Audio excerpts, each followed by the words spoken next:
He didn't walk into the palace like a man who was afraid. That was the first thing everyone noticed. The guards at the gate of Samaria had seen diplomats, generals, and foreign kings pass through those doors. They knew how power walked carefully, deliberately, with one eye always on the throne. But this man walked differently. No escort, no gifts, no letter of introduction, just worn sandals, a rough robe, and eyes that carried something no palace had ever been built to contain. His name was Elijah, and he had come to say something that would change everything. Inside the throne room, King Ahab sat in the kind of comfort that makes men forget what discomfort feels like. Gold walls, perfumed air, courtiers arranged like furniture, decorative and obedient. Beside him, never far from him, stood Jezebel, his queen, his influence, the woman who had not merely introduced Baal worship to Israel but had weaponized it. She had imported 450 prophets, funded their temples, and systematically replaced the altars of God with shrines built for a deity made entirely of human imagination and political convenience. She watched Elijah enter, and her expression didn't change. That was its own kind of warning. Elijah stopped before the throne and did not bow. He looked at Ahab the way a surgeon looks at a wound, not with cruelty, but with the focused honesty of someone who understands that the comfortable choice and the right choice stopped being the same thing a long time ago. Then he spoke. "As the Lord God of Israel lives, before whom I stand, there shall not be dew nor rain these years, except at my word." No negotiation, no condition, no escape clause. The throne room went silent. Ahab's jaw tightened, Jezebel's eyes narrowed. And somewhere above Samaria, without announcement, without drama, the clouds began to pull apart. The sky went pale and breathless and still. Heaven had just closed its doors. Have you ever had to say something true, knowing it would cost you everything? Elijah had. Drop a comment below and tell us, would you have had the courage to walk into that throne room? Subscribe now, because what this declaration unleashed will shake you to your core. 3 years later, the land looked like a graveyard that hadn't finished dying. Rivers that once ran cold and fast were now dry trenches filled with cracked mud and the bones of fish. Olive trees that had shaded 5 generations of families stood stripped and colorless against a sky that gave nothing. Markets that once overflowed with grain and oil now offered dust and desperation in equal measure.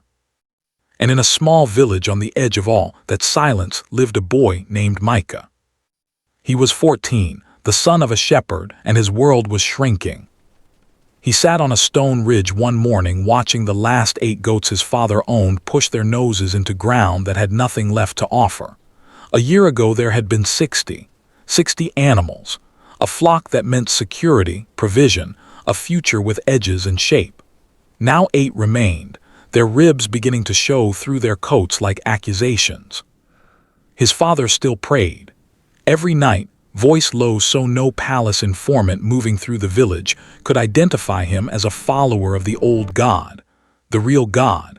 His father pressed his forehead to the floor and whispered prayers that seemed to dissolve into the same silence that had swallowed the rain.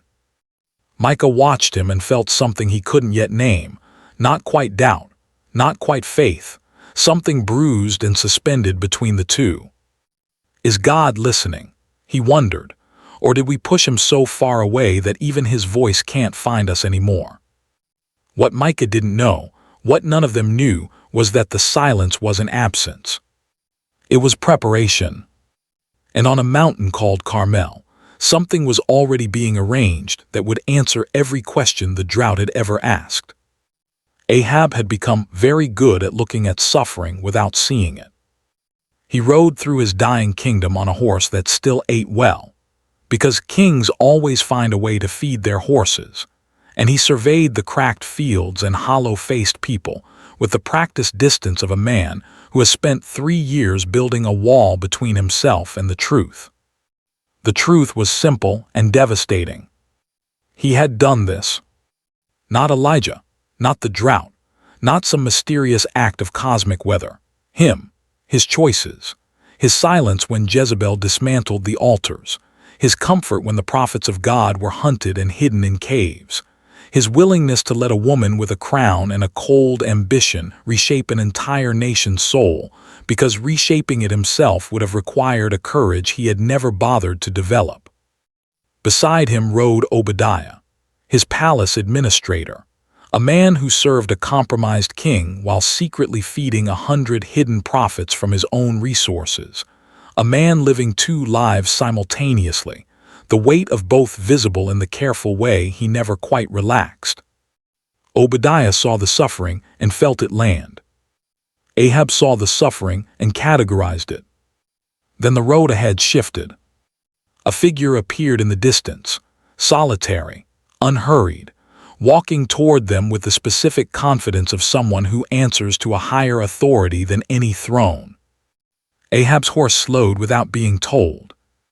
The king felt something cold move through his chest. He already knew who it was. The distance between them closed like a held breath, finally releasing. Ahab pulled his horse to a stop and stared down at the man on the road below him. 3 years of drought, 3 years of dead livestock and starving people, and a kingdom crumbling at its edges. 3 years of waking up every morning inside a disaster that had a human face attached to it. That face was standing right in front of him. "Is that you, you troubler of Israel?" The words came out hard and hot, the accusation of a man who has rehearsed his anger so many times it has started to feel like logic. In Ahab's version of the story, Elijah was the villain, the radical, the man who shut heaven over a personal grievance and called it righteousness. Ahab had told himself that story so many times he had almost stopped hearing how hollow it sounded. Elijah didn't flinch. He looked up at the king the way old mountains look at passing storms, completely unmoved, unhurried, with the settled stillness of someone who stopped needing anyone's approval a long time ago. "I have not troubled Israel," he said, "but you have, you and your father's house. You forsook the commandments of God. You followed Baal." The words didn't rise, they didn't fall. They simply landed.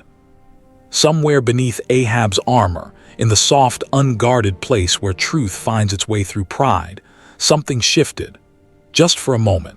A flicker of recognition, the unbearable, unwanted recognition of a man who knows the mirror isn't lying. The moment passed quickly, but it had happened, and Elijah had seen it. "Gather Israel," the prophet said, "come to Carmel. Let us settle this once and for all." His name was Daniel. He was 23 years old, the 3rd son of a Phoenician merchant, and he had become a priest of Baal the same way most young men fall into the wrong life. Gradually, then completely, through a combination of circumstance, financial pressure, and the slow erosion of asking better questions. He had never actually seen Baal answer anything. He told himself that was normal, that the senior priests understood things he didn't yet, that faith required patience, that the silence was part of the mystery. But today, marching in the procession toward Carmel with 449 other robed figures, gold standards catching the morning light, drums beating the rhythm of absolute certainty, today, something felt different. Wrong. The senior priests moved with the polished confidence of men who had performed this ritual 100 times and expected the same result they always got: spectacle without consequence, ceremony without examination. They didn't look at the mountain ahead. Daniel did. And the mountain looked back at him with the indifferent patience of something that had been standing there since before Baal had a single temple, and would be standing there long after. He glanced sideways at the priest beside him, an elder, decorated, certain. "Have you ever seen him answer?" Daniel asked quietly. The elder didn't look at him. "He always answers," he said, "in his own time." Daniel nodded and looked back at the mountain.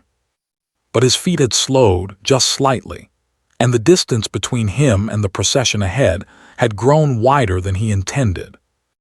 Daniel had doubts he wasn't allowed to speak out loud.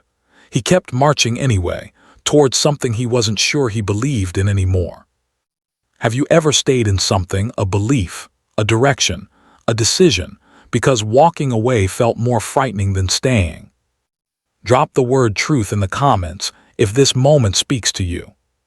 Subscribe and like this video, because what Daniel witnesses on that mountain will either destroy his doubt or confirm his worst fear. Micah had never seen this many people in one place. They covered the slopes of Carmel like a human tide, thousands of Israelites from every village and tribe, their faces carrying the specific exhaustion of people who have been surviving instead of living for 3 consecutive years. Gaunt cheeks, careful eyes, the posture of men and women who had forgotten what it felt like to stand fully upright under an open, giving sky. He pressed through the crowd until he found his rock, a flat, elevated stone near the front that gave him a clear sight line across the entire scene.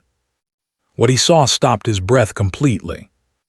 On one side stood the altar of Baal, fresh cut stone, gold inlay catching the light, built with Jezebel's resources and a craftsman's precision, the architecture of a god that powerful people needed other people to believe in. On the other side lay the altar of the Lord. Broken, scattered, stones that had once been arranged in worship now lying apart from each other like the pieces of a conversation that had been interrupted mid-sentence and never finished. Between those two altars stood the entire nation of Israel. Not choosing either, just standing. Micah looked at the faces around him, neighbors, elders, women who had braided his mother's hair, men who had taught him to read, and saw something that frightened him more profoundly than the drought ever had. He saw people who had forgotten how to decide. Then one voice cut through the crowd's silence like fire through dry wood. How long will you falter between 2 opinions? Nobody answered. The silence was the answer. And it was the most devastating thing Micah had ever heard. The challenge was so simple it was almost offensive. 1 bull, 1 altar, 1 prayer, no fire prepared in advance, no hidden torch, no human assistance of any kind. Call on your God, I will call on mine, the one who answers by fire, he is God. Elijah let the words settle across the mountain like dust after an earthquake. Then he waited. The crowd's response came slowly, not in words but in the involuntary language of bodies recognizing truth before minds are ready to accept it. Shoulders shifted, feet repositioned, heads turned toward neighbors seeking permission to feel what they were already feeling. It is well spoken, they said finally. 3 words, barely a whisper collectively, but those 3 words carried the weight of everything Israel had swallowed for 3 years, every suppressed prayer, every night of secret worship, every moment of spiritual compromise dressed up as political survival.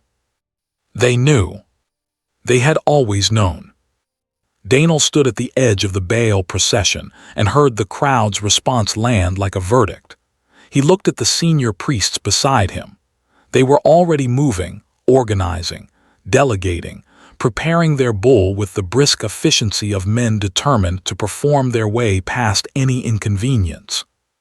Nobody asked the question Daniel was asking inside. What happens if we're wrong? He picked up his assigned vessel and joined the preparation. But his hands weren't steady.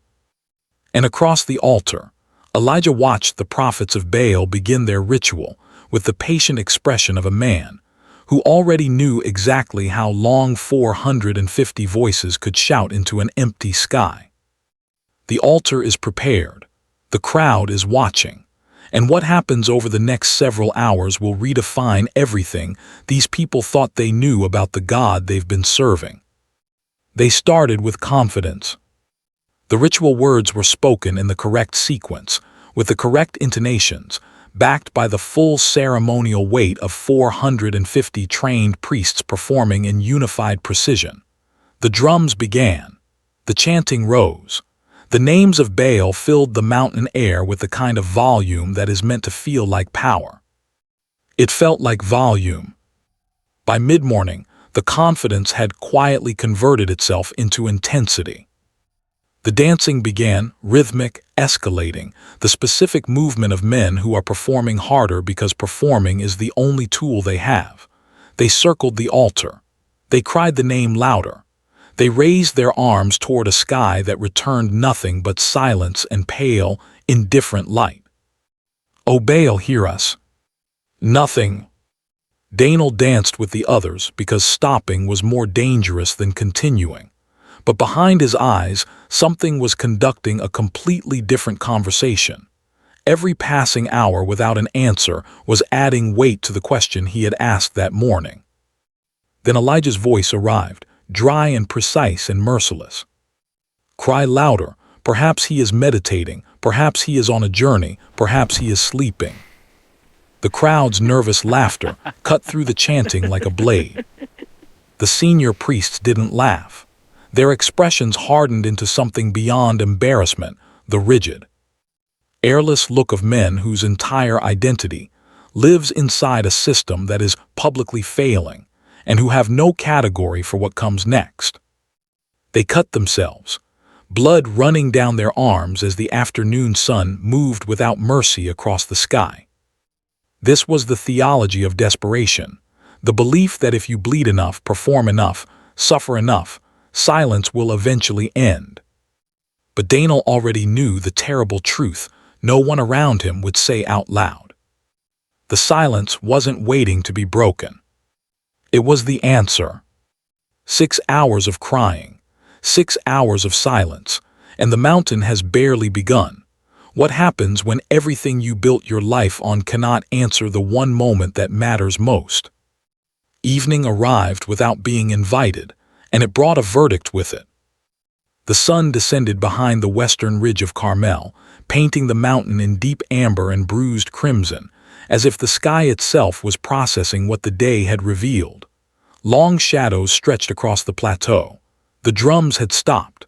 The chanting had dissolved into the kind of quiet that follows complete exhaustion, not peaceful quiet, but hollow quiet, the kind that fills the space where hope used to be.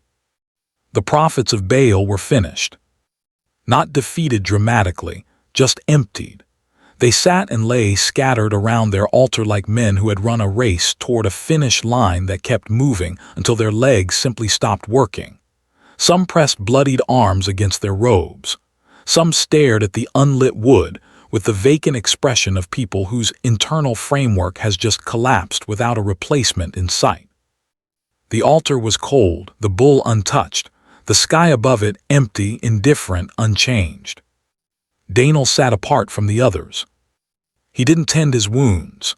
He stared at the altar with clear eyes and felt something unexpected moving through him, not rage, not grief, but a terrible, clarifying relief. The kind that comes when a lie you've been carrying finally gets too heavy to hold. He looked across the plateau toward the broken altar of the Lord, the scattered stones, the visible age of it, and for the first time all day, he felt something pull him forward rather than hold him back. He didn't move yet, but something inside him already had. 450 voices, hours of desperation, and not a single answer. There's a moment in every person's life when what they've been trusting finally goes silent, and that silence asks a question nothing else can. Have you ever been in that moment? Type fire in the comments if this story is speaking to something real in your life right now. Subscribe and like this video, because what Elijah does next at that broken altar will be the most powerful thing you've seen in a long time. He didn't rush. That was the first thing the crowd noticed, and it unsettled them more than any dramatic gesture could have. The prophets of Baal had filled the entire day with noise and movement and escalating performance. Elijah moved to the broken altar of the Lord with the unhurried deliberateness of a man who understood that what he was about to do didn't depend on speed, technique, or impression. It depended on something else entirely. He knelt in the dirt and reached for the first stone. 12 stones total, one for each tribe of Israel, including the tribes that had wandered, including the tribes that had forgotten, including every fractured, scattered, spiritually displaced piece of a nation that had dismantled this very altar and walked away without looking back. He placed each stone with the careful intention of a father setting a table before calling his children home, not performing the action, but meaning it. The crowd pressed closer without being asked. Micah moved to the very front, close enough to see the prophet's hands cracked and calloused, a working man's hands laying stone after stone in the fading light. Then Elijah dug a trench around the altar. Then he arranged the wood. Then he laid the sacrifice across it. And then the detail that made an elderly woman rose back, grab her neighbor's arm without realizing it. He turned to the crowd and asked for water. 4 water pots poured across the sacrifice in wood. Then 4 more. Then 4 more again. 12 water pots total. In the middle of a 3-year drought, when water was measured in drops and traded like currency, he poured it out across the altar until the trench filled completely and ran over. The crowd stood in stunned, breathless silence. This was either the act of a madman, or the act of a man who needed no favorable conditions, because the God he served had never once required them. Elijah stood, turned his face toward heaven, and opened his mouth. Nobody breathed. Not the crowd pressed shoulder to shoulder across the mountain slope, not the exhausted prophets of Baal still scattered around their cold altar, not Micah, standing at the very front with his hands clenched at his sides. Not even the wind, which had been absent since morning, stirred a single thread of clothing or moved a single strand of hair.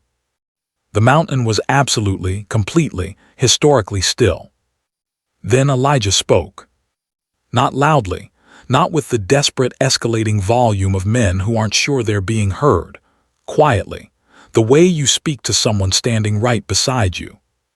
Lord God of Abraham, Isaac, and Israel, let it be known this day that you are God in Israel, and I am your servant, and that I have done all these things at your word. Hear me, O Lord, hear me, that this people may know that you are the Lord God, and that you have turned their hearts back to you again. 42 words.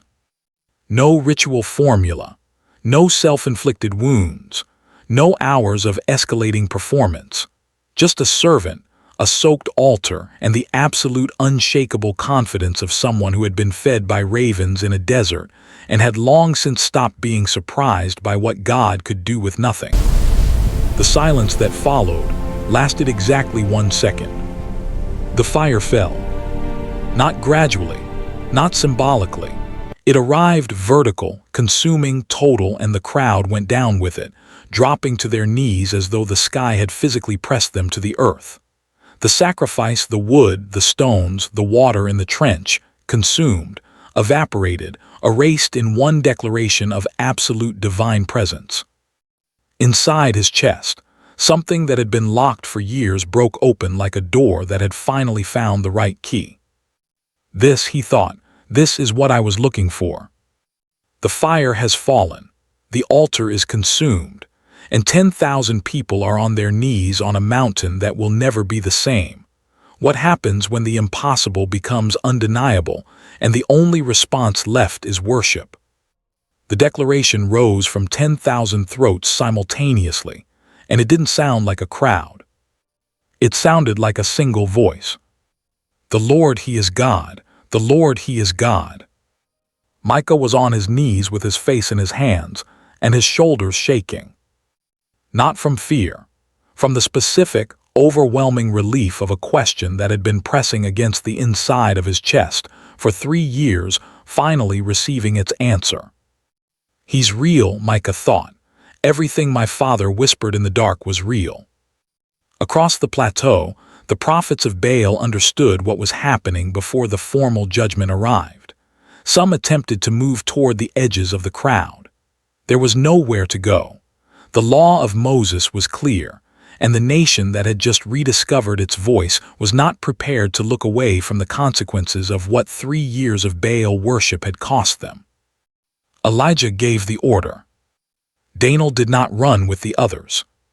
He stood still in the fading light, wounded, uncertain, no longer belonging to the world he arrived with, and watched Elijah with the searching expression of a man who has just lost everything false and doesn't yet know what true looks like. But he was still standing on the mountain. And that for now was enough. Justice has arrived. The nation has spoken. But Elijah isn't finished because the fire was only half the miracle. What happens next on the summit of Carmel will complete everything this day began. The shouting had faded. The mountain that 1 hour ago carried the weight of 10,000 voices now held only wind, distant firelight, and one man walking higher, away from the crowd, away from the altar, away from everything the day had accomplished, climbing toward the summit with the focused solitude of someone who knows the assignment isn't finished yet. He reached the top, bent himself to the earth, forehead pressed against cold stone, knees pulled under him, body folded completely, not the posture of a victorious prophet but of a surrendered servant returning to the position that had defined his entire life. And he prayed for rain. 7 times he sent his servant to look toward the sea. 6 times the servant returned with the same report. Nothing. No cloud, no movement, no indication that heaven intended to follow fire with water. 6 empty trips across cold rock in growing darkness, and not once did Elijah's face carry frustration or doubt. Just the patient, unbroken certainty of a man who had been given a promise and understood that promises don't expire simply because they haven't arrived yet. He reached the cliff edge, looked toward the sea, stopped, turned back toward the mountain, and ran. 6 times nothing. But the 7th look changes everything, because God's timing has never once operated on a human schedule, and what the servant saw on that horizon is about to break 3 years of silence in a single evening. It started as almost nothing. A smudge, a suggestion, a cloud no larger than a man's hand rising from the surface of the sea, the kind of formation a person could easily dismiss as atmospheric noise if they hadn't spent 7 prayer cycles specifically waiting for it. Elijah didn't dismiss it. "Go up," he said quietly. "Tell Ahab, prepare your chariot and go down before the rain stops you." The servant ran. Elijah rose from the ground and turned toward the sea. The transformation was not gradual in the way weather usually moves politely, apologetically, giving people time to adjust. It moved with the decisive momentum of something that had been held back for exactly the right amount of time and was now released completely. The sky went black. Wind arrived from the sea carrying the smell of rain, a smell so foreign after 3 years that people across the mountain stopped moving and simply inhaled it, letting it confirm what their eyes were beginning to process. Then the first drops fell. Micah stood on his rock with his face turned upward and his eyes closed, and let the rain hit him without moving. He was still standing there, long after everyone around him had sought shelter. And through the downpour, one figure ran past him, robes streaming, sandals striking soaked ground, moving faster than any chariot, a prophet running through the storm his own prayer had unlocked. The rain is falling, the drought is broken, and one man is running through a storm toward a destination only God knows. Dawn came differently that morning. Not the pale, breathless, cloudless dawn that Israel had endured for 3 consecutive years, the kind that arrived like an announcement of more suffering. This dawn came wrapped in the sound of water striking stone, water filling dry channels, water moving through the land the way blood moves back into a limb that has been without circulation too long, slowly at first, then rushing, then completely. Micah reached home at dawn. His father was standing in the doorway, not sheltering from the rain, standing in it, soaked through his robe, face upturned, both hands open at his sides, the posture of a man receiving something he asked for so many times he had begun to wonder if the asking was the point. His father didn't ask what happened on the mountain. He looked at his son's face and saw the answer written in every line of it. He pulled Micah close.